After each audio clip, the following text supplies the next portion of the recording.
ఈ కీర్తనలో లంక నుండి తిరిగి వచ్చిన హనుమంతుడు శ్రీరామునికి సీతాదేవి కుశల సమాచారాన్ని తెలియజేస్తున్నాడు.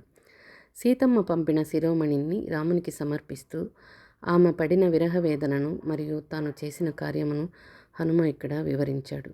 స్వామి, ఇదిగో సీతాదేవి మీకోసం తన తలపై ధరించే శిరోమాణిక్యాన్ని ఆనవాలుగా ఇచ్చి పంపింది. నేను సమయం చూచి దాన్ని జాగ్రత్తగా తీసుకొని వచ్చాను. దయచేసి దీన్ని స్వీకరించు నాయనా.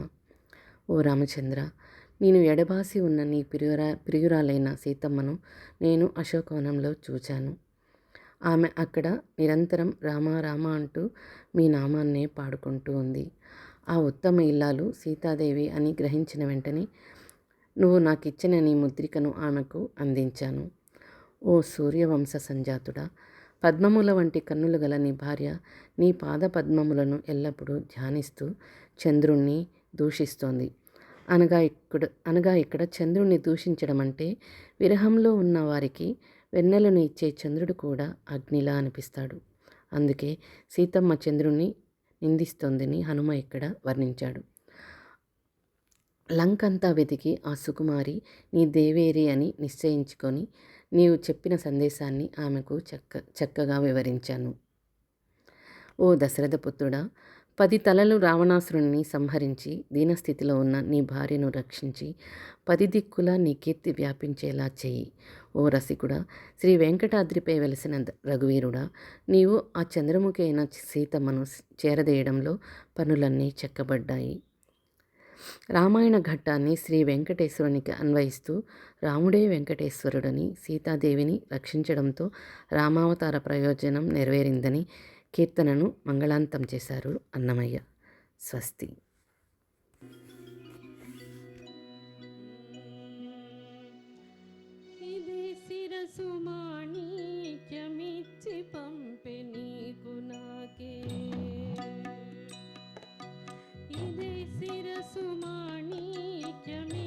పంపె నీకు నాకే అదనిరిగి తెచ్చి తిని అవధరించవయ్యా. ఇదే శిరసు మాణిక్యమిచ్చి పంపె నీకు నాకే అదనిరిగి తెచ్చి తిని అవధరించవయ్యా. ఇదే శిరసు మాణిక్యమిచ్చి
నిజ